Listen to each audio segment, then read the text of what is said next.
On the morning of March 1st, 1943, at precisely 6:43 a.m., a 19-year-old mathematics student named Janet Patricia Okel found herself staring down at a linoleum floor marked with chalk lines in Liverpool. The convoy simulation she had just completed matched perfectly, horrifyingly, with the massacre that had claimed her brother's life just 2 days before. She was a mathematics student who had spent 8 months playing strategic war games, yet she had convinced 0 admirals of her findings. Now she faced an impossible deadline. 5,000 officers needed retraining before September arrived, or Britain would face starvation. In just 47 minutes, this teenage girl, armed with nothing but chalk and a stopwatch, was about to demonstrate something devastating. That Royal Navy doctrine had been systematically killing British sailors for 3 full years. Every single admiral present in that room had followed that doctrine to the letter, while convoy after convoy burned in the Atlantic.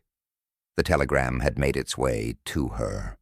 It was dated February 27th and reported that HMS Hesperus had been lost, along with every member of its crew. The ship went down during a U-boat attack on convoy SC-121, leaving no survivors behind. Her brother Thomas had been 23 years old, serving as a destroyer officer who specialized in anti-submarine warfare. His last letter had reached her just 3 weeks earlier, mentioning that his ship would be escorting a convoy back to Britain.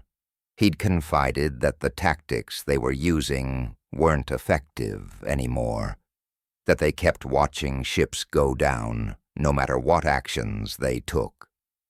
His assessment had been accurate. Convoy SC-121 had departed from Halifax on February 15th, consisting of 59 merchant vessels, protected by 9 escort destroyers in their standard formation, everything executed precisely by the book. The U-boats located them on February 24th and launched their attack under cover of darkness, employing surface assault tactics with their Wolfpack methodology. The escort ships responded exactly according to their training and doctrine. Chase down the U-boat, pursue it aggressively, deployed depth charges and star shells. They did precisely what years of training had taught them to do. By the time dawn broke on February 26th, 13 merchant ships were already sinking beneath the waves, representing 72,000 tons of cargo, and 6 of the escort vessels had sustained damage. HMS Hesperus took a torpedo strike while actively pursuing a U-boat that had already submerged and slipped away into the depths. The destroyer broke apart in the middle, sinking completely in just 4 minutes. 117 sailors perished in those waters. Thomas drowned in the frigid North Atlantic because his ship had abandoned the convoy formation to chase after a submarine that ultimately escaped. Janet had run through that exact scenario in the tactical pit 8 separate times. She had conducted 8 different simulations, and in every single one, the escorts gave chase and left dangerous gaps in the convoy's protective screen. 8 times, she watched the convoys get systematically destroyed. She had reported her findings to Captain Roberts, explaining that the tactics were fundamentally flawed. Roberts had agreed with her assessment completely. Together they had written detailed reports and sent recommendations to the Admiralty, using mathematical proofs to explain why this aggressive pursuit strategy was resulting in convoy deaths. The Admiralty had dismissed their concerns entirely. They claimed that WW2, the Western Approach's tactical unit, was merely experimental. They insisted that real combat experience carried more weight than floor simulations. They argued that officers who had spent 30 years at sea knew better than teenage girls working with chalk. Thomas had died while following those very orders, adhering to doctrine, implementing tactics that Janet had mathematically proven to be fatal, a full 8 months before his convoy ever set sail. She had been standing in the tactical pit when the telegram arrived that day, right in the middle of running a simulation where she was playing the role of a U-boat commander against a convoy led by Lieutenant Morrison. Once again, she was winning the engagement. Her U-boat had successfully penetrated the escort screen because Morrison's destroyers had chased her lead submarine away from the convoy they were supposed to protect. A standard tactic producing the standard, deadly result. The convoy was being systematically destroyed. That's when Roberts pulled her aside and handed her the telegram. Normally, Navy casualty notifications were delivered to family homes, but Janet had officially listed WW2 as her duty station. This meant the telegram came directly to Derby House instead. She read through the brief message. HMS Hesperus, lost with all hands. Thomas. Roberts asked her gently if she needed to leave, to take some time to process this loss. Janet refused. She told him she needed to finish the simulation she had started. She needed to demonstrate to Morrison exactly why his tactics had just resulted in 12 merchant ships being destroyed.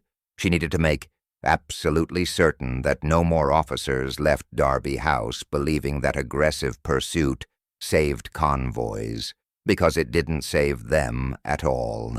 It killed them.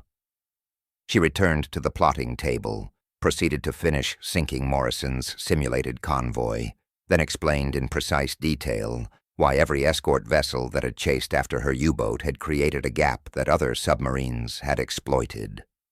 Morrison pushed back against her analysis. He insisted that she didn't understand the realities of actual combat.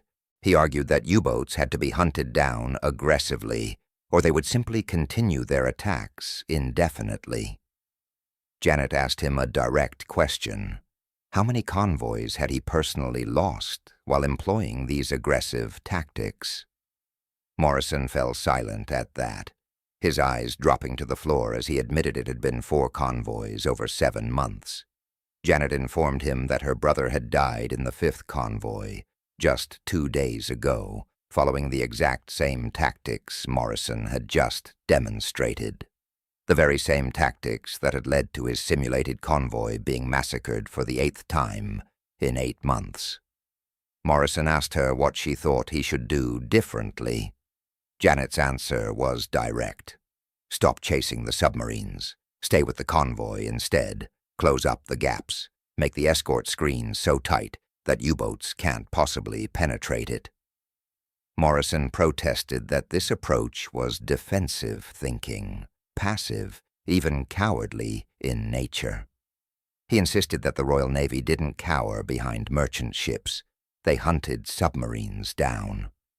Janet countered that the Royal Navy was steadily losing the Battle of the Atlantic precisely because they kept hunting submarines, while the convoys they were supposed to protect burned.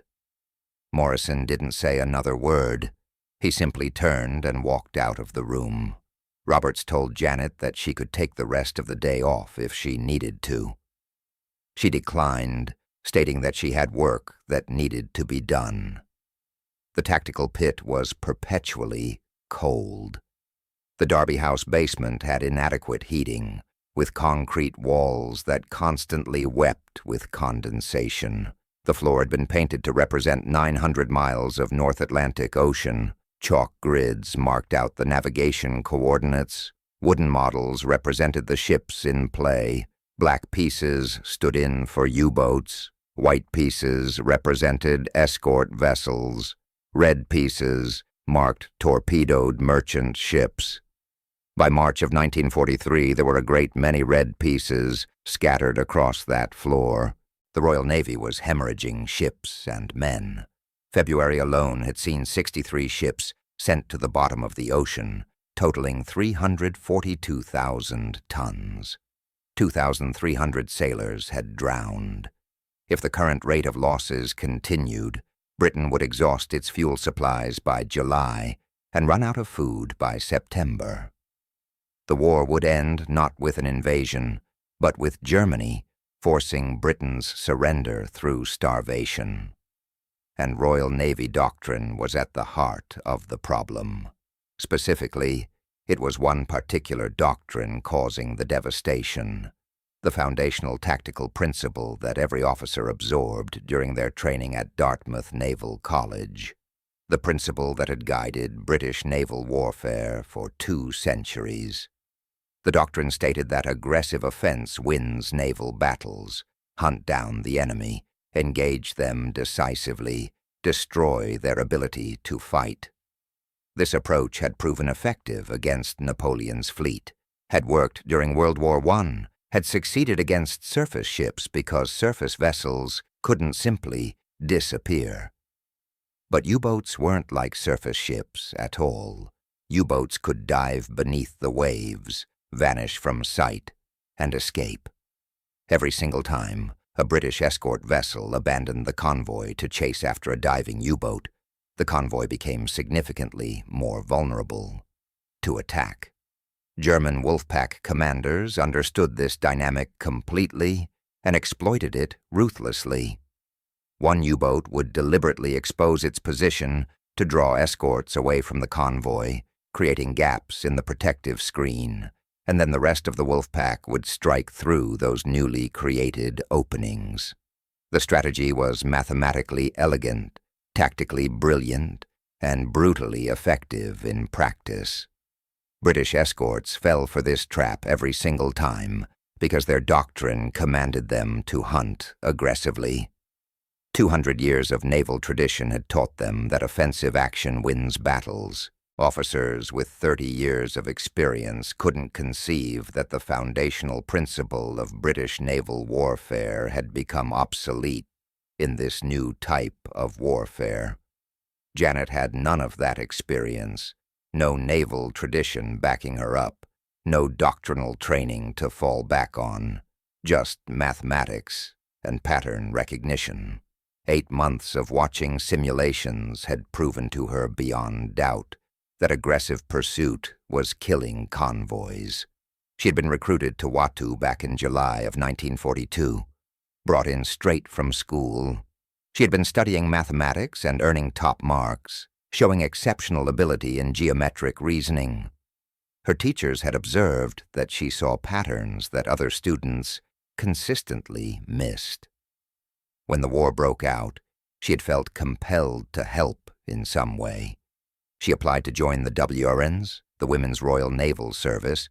During her interview, they asked about her education, her mathematical abilities, and whether she could work effectively under pressure. She answered yes to everything. Just 3 weeks later, she received official orders to report to Derby House to join the Western Approaches Tactical Unit. She had never even heard of it before. The unit was classified as top secret and didn't officially exist in any public records. She arrived in July, and Captain Gilbert Roberts explained the mission to her. They were developing tactical innovations through wargaming techniques, full-scale floor simulations, where everything was timed precisely with stopwatches and measured mathematically. The Wrens would play the role of U-boat commanders. Regular Royal Navy officers would command the convoys. The games would be designed to be ruthlessly realistic in every detail. The ultimate goal was to discover tactics that actually worked in practice, then teach those tactics to every escort commander operating in the Atlantic theater. The mission was to save the convoys and ultimately win the war. Roberts explained that the Wrens had been chosen specifically because they had no naval experience. They brought fresh perspectives, no doctrinal bias, and no preconceived assumptions about how naval warfare was supposed to work. He told her that officers with decades of experience kept repeating the same mistakes because that experience had actually taught them the wrong lessons. He explained that the U-boats were winning because British tactics had become predictable and textbook, and anything predictable meant dead sailors. Janet was assigned to play the role of U-boat commander in these simulations. Her job was to role-play German Wolfpack tactics and attack simulated convoys that were commanded by actual Royal Navy officers. Her objective was simple: sink them. The first game took place on July 15, 1942. The scenario involved a simulated convoy of 40 merchant ships protected by 6 escort destroyers in standard formation. Commander Harrison took command of the escorts. He had 32 years of experience, was a veteran of the Battle of Jutland, and was a decorated officer. Janet commanded a group of 4 U-boats in the exercise. She had spent 3 full days studying captured German tactical manuals, learning Wolfpack doctrine, shadowing procedures, and surface night attack methods. Roberts gave the signal to begin. The game started with Harrison deploying his escorts in a wide defensive perimeter, exactly what standard doctrine prescribed. He set up overlapping search patterns with aggressive positioning. Janet spent 30 minutes just watching, studying his formation carefully, identifying the gaps, and calculating the precise timing she would need. She moved her lead U-boat into visual range and deliberately let Harrison's escort vessels spot her, intentionally exposing her position to draw a response. Harrison responded exactly as doctrine prescribed he should. 2 of his escorts broke away from their formation and chased after her U-boat, firing star shells and dropping depth charges in aggressive pursuit.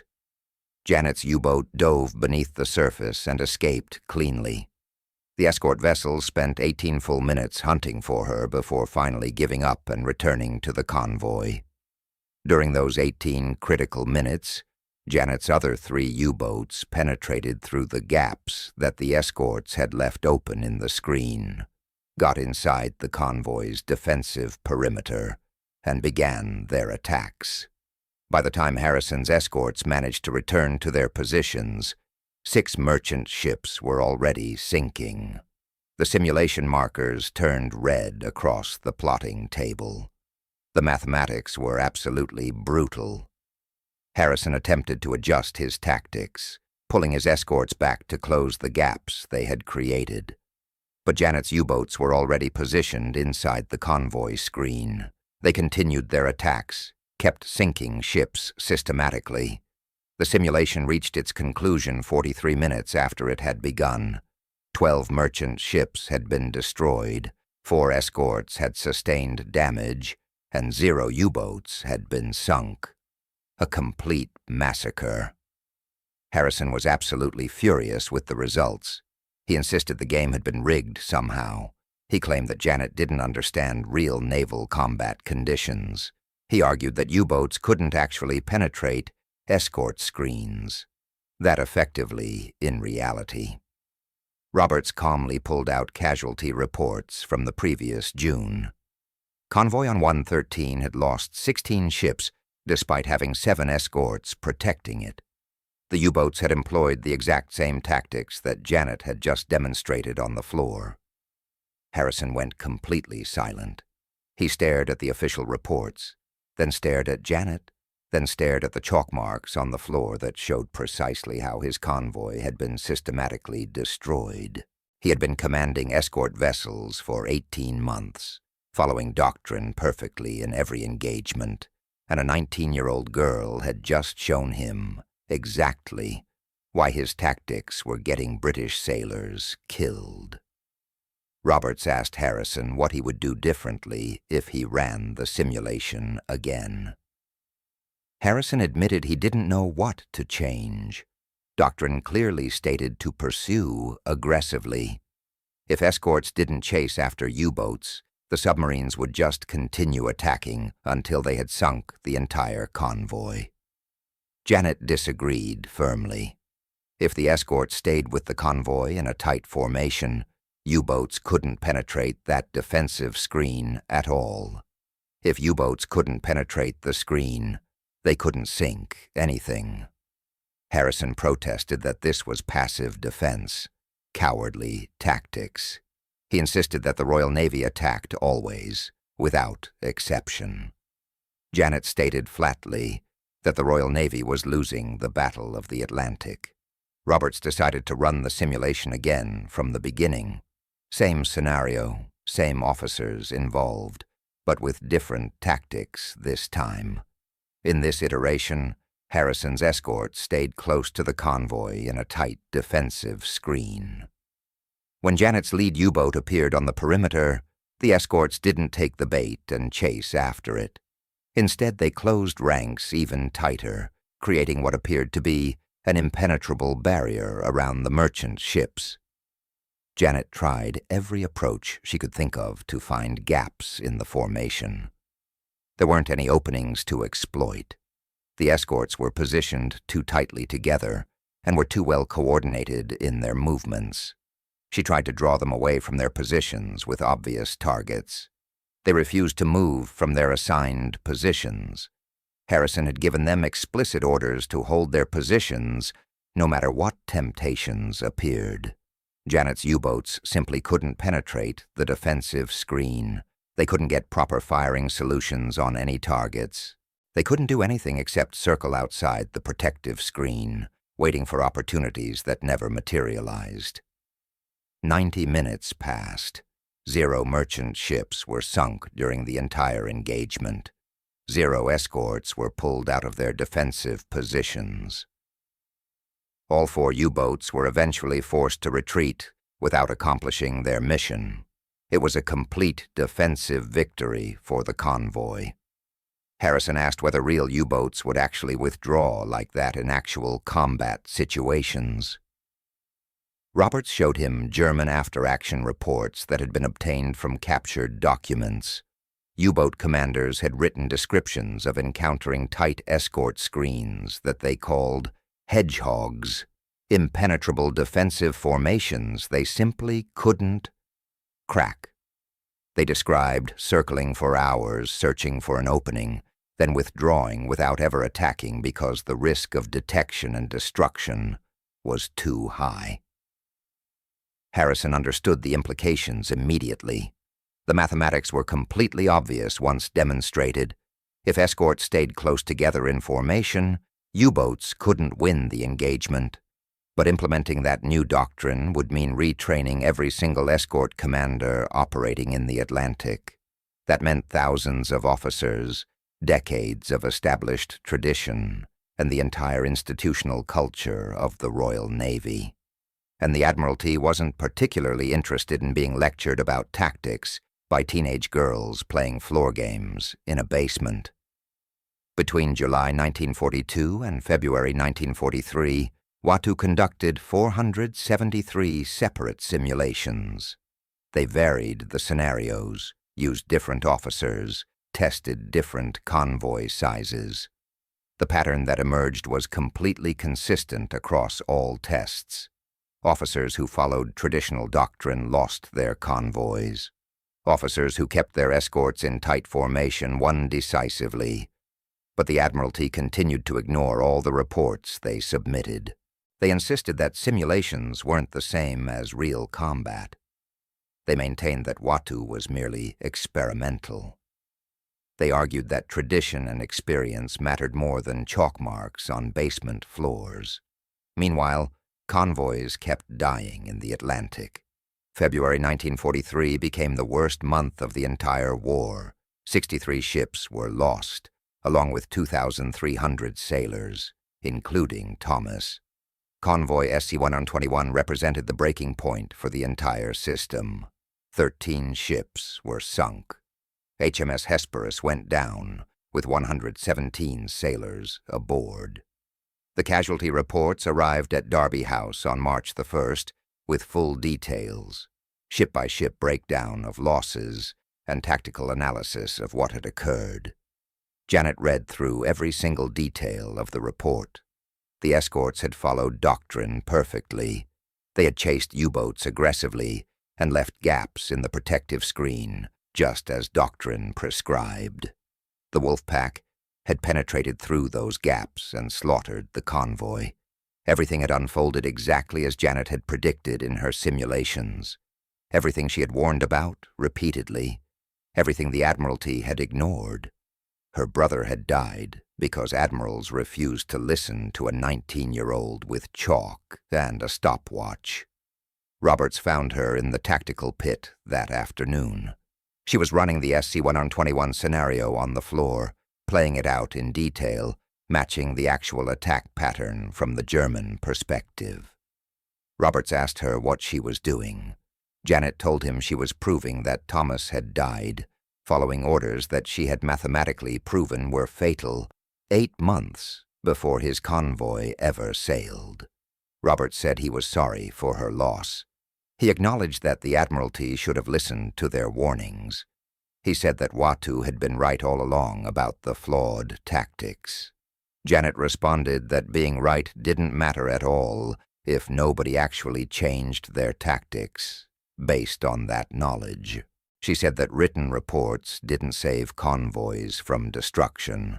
She said that 8 months of detailed simulations hadn't prevented convoy SC-121 from being massacred. Roberts asked her what she wanted to happen next. Janet said she wanted Admiral Horton brought to the pit. She wanted the man who commanded the entire Western Approaches Theater to come in person. She wanted him standing in the pit, commanding a convoy, while she sank him using the exact same tactics that had killed Thomas. She wanted to prove directly to his face that Royal Navy doctrine was murdering British sailors. Roberts protested that Horton would never agree to such a thing. He was one of Britain's most decorated submarine hunters, a veteran of World War I, a living legend. He would never subject himself to being lectured about tactics by Wrens in a basement. Janet told him firmly, "Make him agree. Tell him that WW2 has developed tactical innovations that could save the Atlantic convoys. Tell him that if he wants to see these innovations demonstrated, he has to play the game himself." Roberts considered this approach for a moment, then nodded his agreement.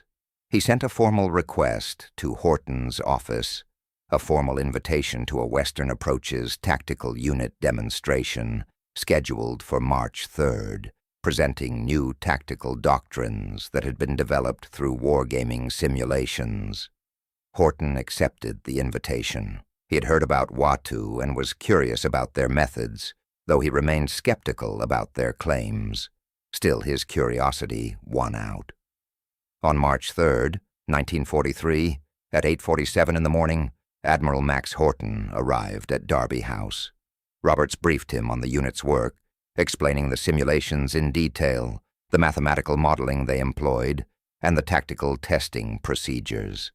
He told Horton that WW2 had developed innovations that could potentially change the outcome of the Battle of the Atlantic.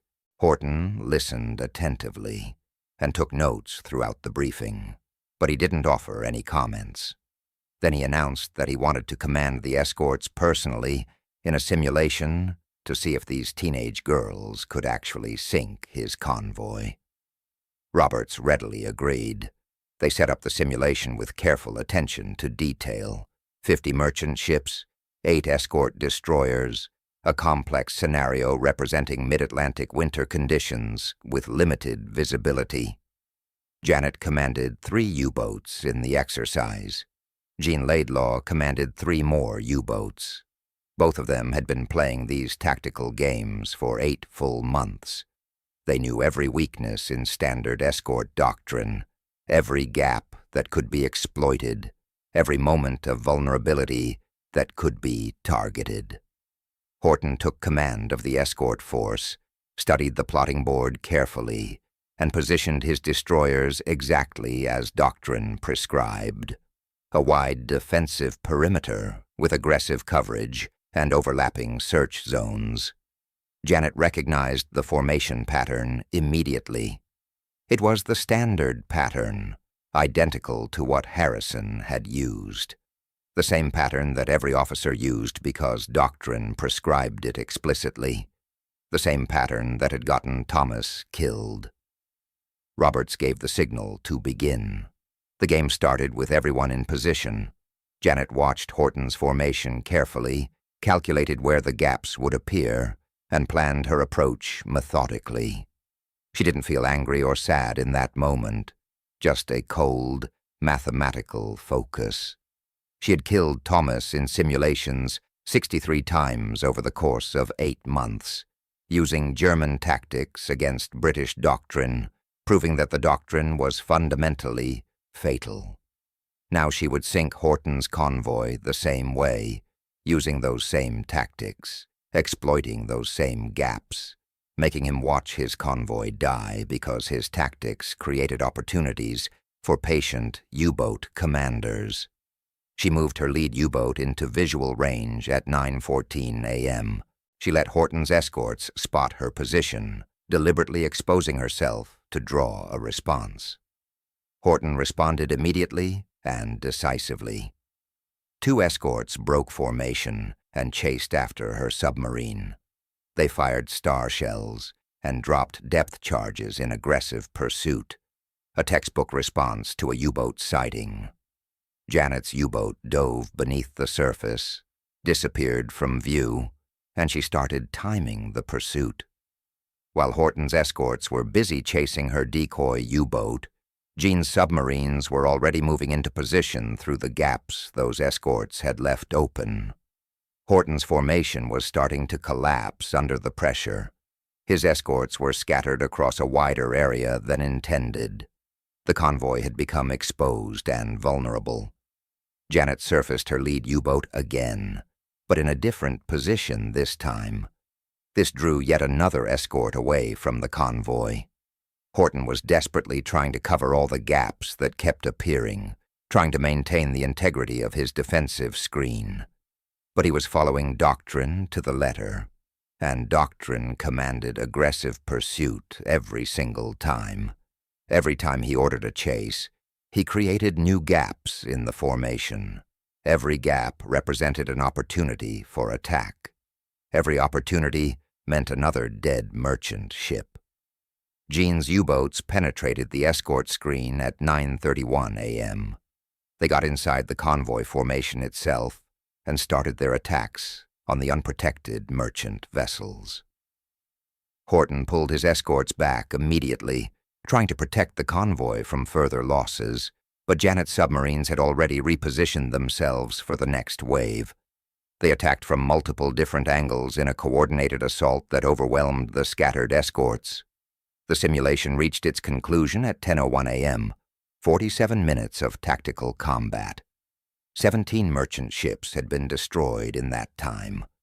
Horton's escorts had managed to sink exactly 0 U-boats. The convoy had been devastated. The entire room fell completely silent. Horton stared at the plotting board, at the red chalk marks scattered across the floor, at the 17 destroyed ships that would have represented 1,700 dead sailors in a real combat situation. Janet stood there holding her piece of chalk, 19 years old, just 2 days after attending her brother's funeral, staring at the admiral who had just followed the exact same doctrine that had gotten Thomas killed. Robert started to speak, but Horton raised his hand to silence him. The room remained quiet. Then Horton looked directly at Janet, looked at Jean, looked at the destroyed convoy marked out on the floor, and spoke 5 words that changed the entire Battle of the Atlantic going forward. "This works. Teach every commander." Janet felt absolutely nothing in that moment. No relief, no satisfaction, just the knowledge that it had taken her brother's death to finally make an admiral listen to what they had been saying for 8 months. Horton spent the next 2 hours questioning them intensively. How had they predicted escort movements so accurately? How had they exploited gaps so effectively? How had they coordinated their attacks so precisely? Janet explained it all to him, methodically. It was mathematics, pattern recognition, and timing calculations. They could calculate where escorts would be positioned when they reacted to threats. They could determine how long those escorts would stay away from the convoy. They could identify how those absences created penetration opportunities. All of it could be calculated in advance. All of it could be predicted. All of it could be systematically exploited by any competent U-boat commander. Horton understood the implications immediately. He had been a submarine commander himself 30 years earlier. He had used similar tactics in his own career, but he had never analyzed them from the convoy escort perspective. He had never realized how predictable British doctrine made escort responses, how exploitable the tactics were, or how every aggressive chase created opportunities for patient Wolfpack commanders who understood the system. He asked why the Admiralty hadn't implemented WW2's recommendations already. Roberts explained that the Admiralty had dismissed their work, claiming that simulations weren't realistic enough, that real combat experience trumped floor games. Horton asked how many convoys WW2's analysis predicted would fail if escorts continued using current doctrine. Janet answered without hesitation, all of them. If escorts kept chasing after U-boats and abandoning the convoy formation, every single convoy would lose ships. The mathematics were absolute and unforgiving. Horton asked if she could prove that claim. Janet told him she already had, 63 times over 8 months of simulations, including convoy SC-121 on February 24th. She had run that exact scenario 8 days before the real convoy had sailed from Halifax. She had predicted that the escorts would chase after U-boats. She had predicted that the Wolfpack would penetrate the gaps created. She had predicted that 13 ships would sink. 13 ships had sunk in reality, exactly as her calculations had predicted they would. Horton went quiet for a long moment, then asked if any of those ships had been Royal Navy vessels. Janet confirmed that yes, HMS Hesperus had been a destroyer lost with all hands aboard, including her brother. Horton stared at her without speaking for 30 full seconds. Then he asked what tactics would have saved that convoy from destruction. Janet walked him through it step by step.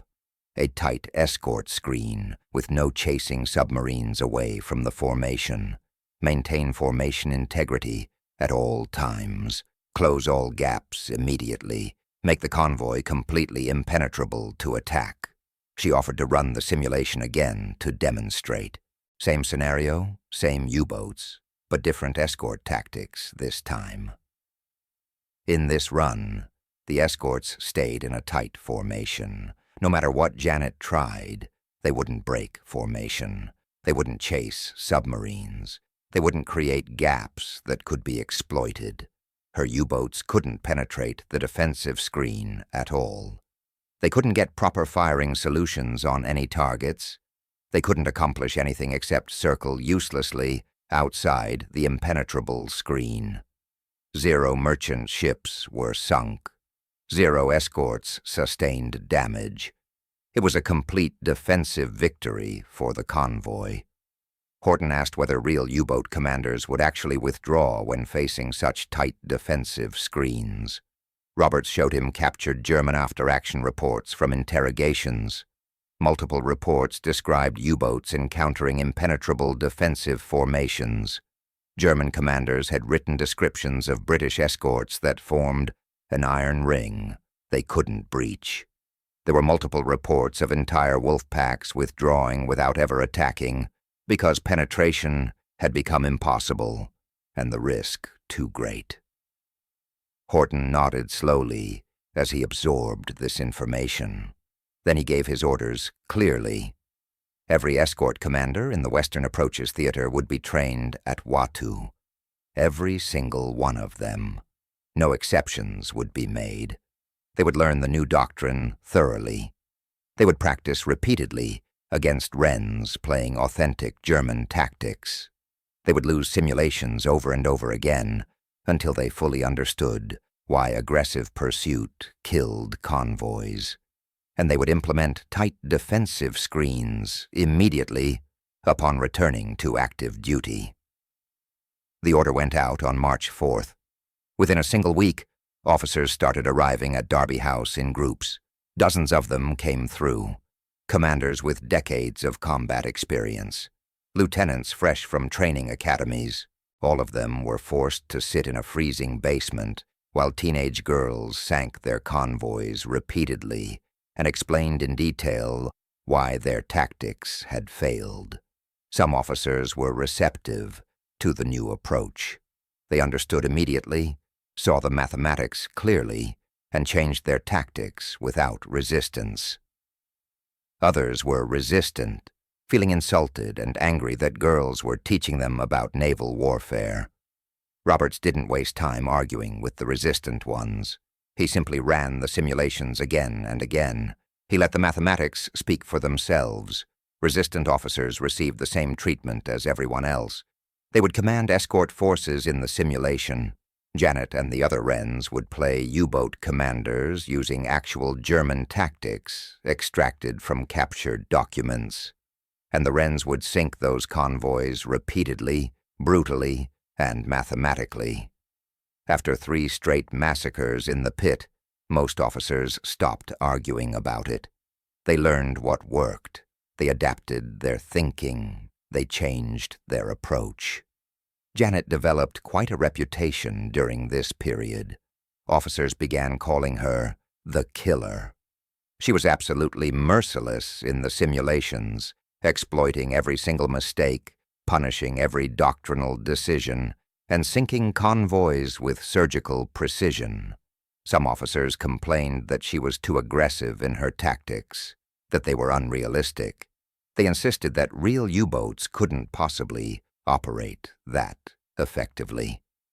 Roberts would respond by pulling out German casualty reports from real convoy battles, real sinkings, real deaths. The numbers matched Janet's simulation results almost perfectly. U-boats were doing in actual combat exactly what Janet demonstrated with chalk on a floor. The crucial difference was that Janet made officers watch themselves fail in the simulation. She made them understand exactly why they had failed. She made them see with perfect clarity that following traditional doctrine meant sailors died in the water. Between March and July of 1943, WW2 trained 2,500 Royal Navy officers. Every single lesson was carefully documented. Every successful tactic was recorded in detail. Every officer left Derby House with explicit written instructions on implementing defensive escort screens. The tactical innovations that emerged from WW2 were given specific code names: Raspberry, Beta Search, Pineapple, and Step Aside.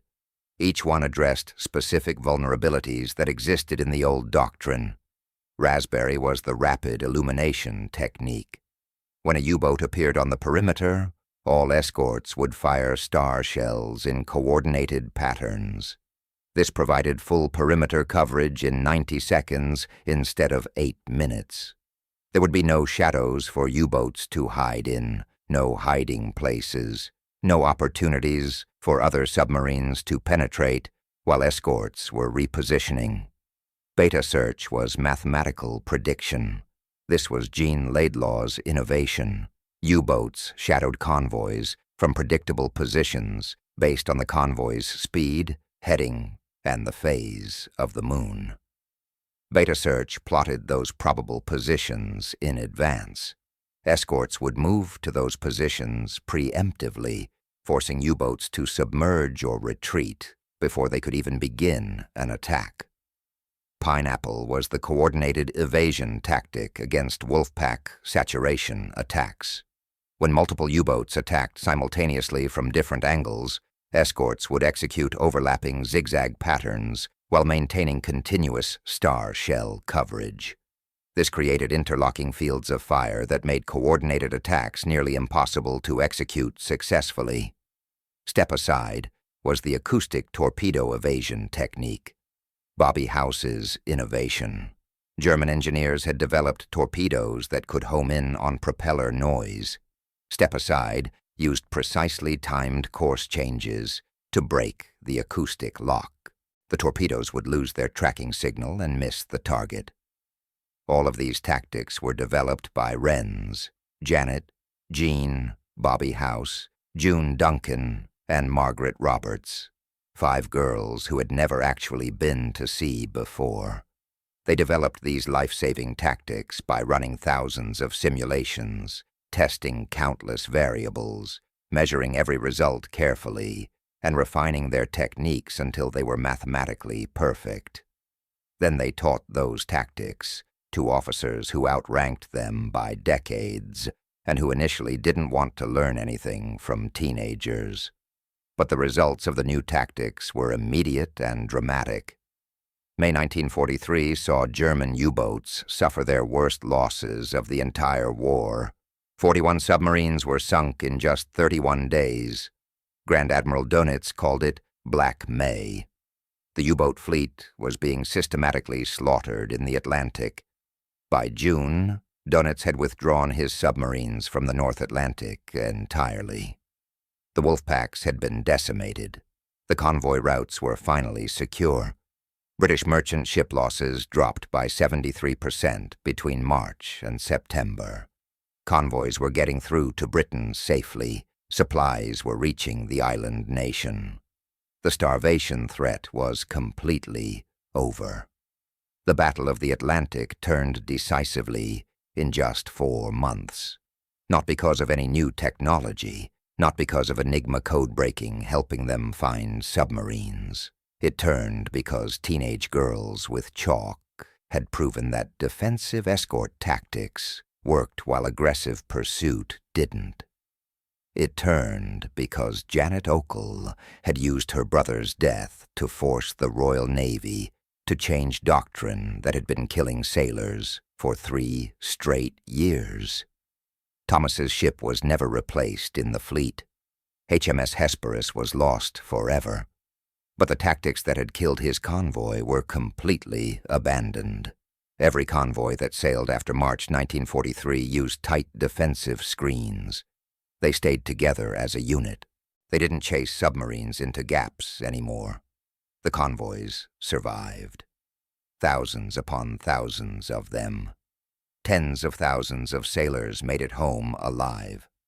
All saved because escorts stopped following doctrine that teenage girls had proven was fatal.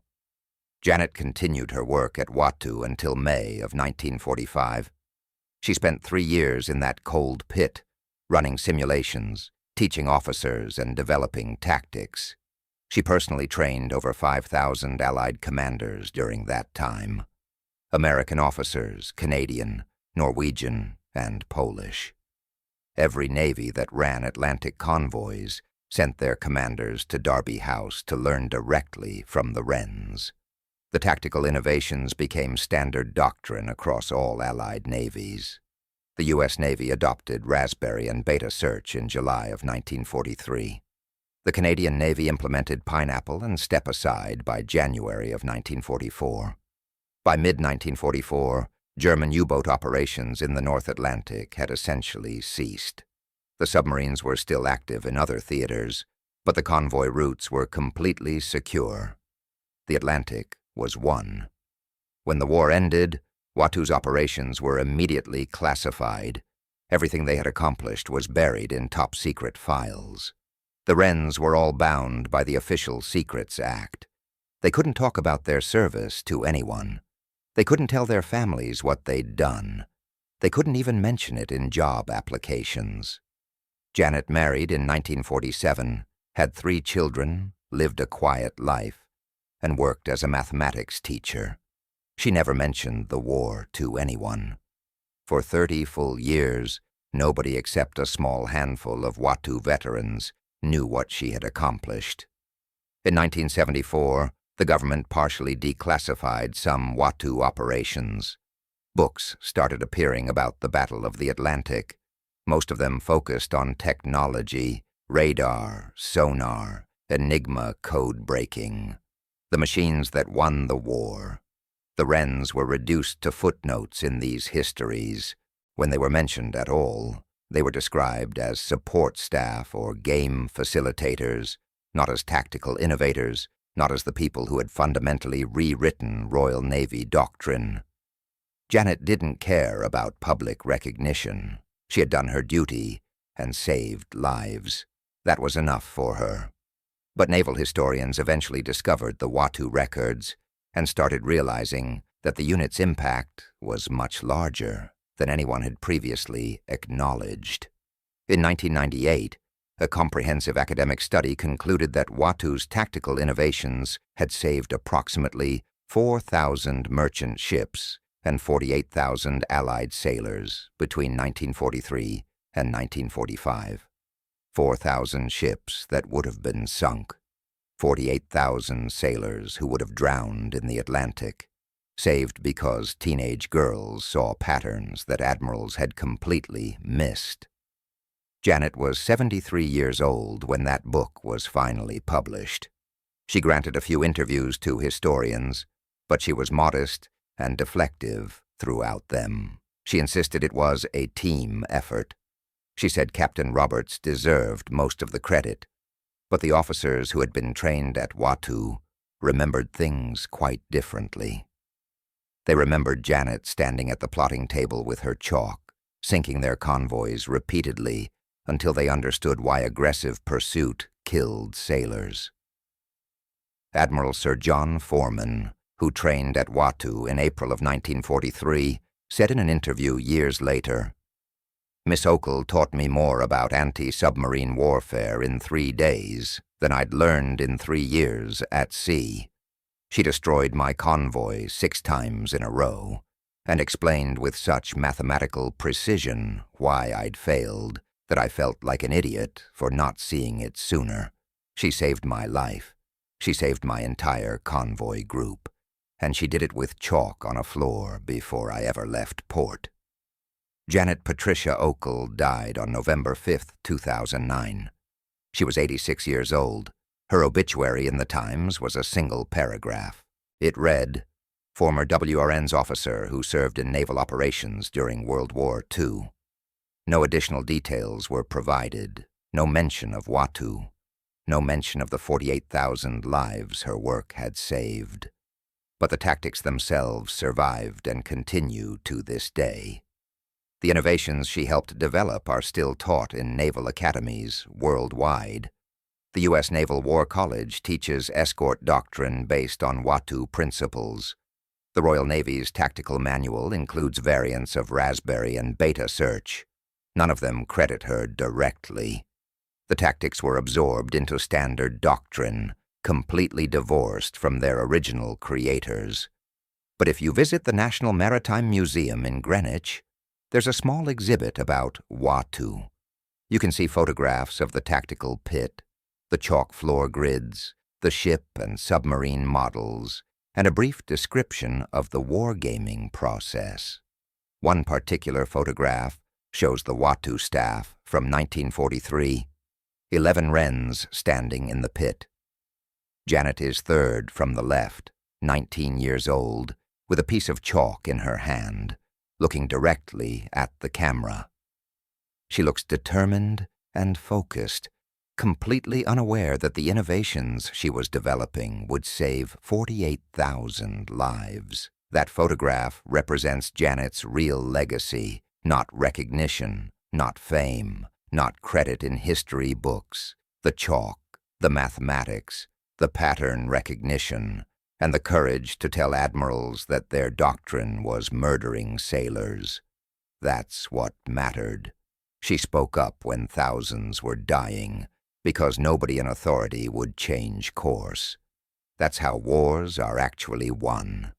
Not through brilliant generals making grand strategic decisions, through mathematicians who notice when doctrine is failing and have the courage to prove it, through people like Janet who calculate what actually works, demonstrate what doesn't work, and force institutional change while people are actively dying.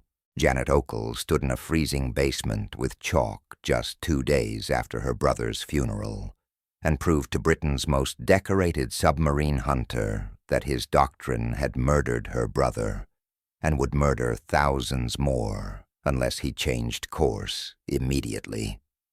She sank his convoy in 47 minutes using the exact tactics that had killed Thomas. She made Horton watch every mistake every gap, every dead merchant ship represented on that floor. She made him understand that tradition and experience were actively killing British sailors, and that mathematics could save them. And almost nobody knows her name today. If this story moved you the way it moved us, do me a favor. Hit that like button. Every single like tells YouTube to show this story to more people who care about the heroes who got forgotten by history.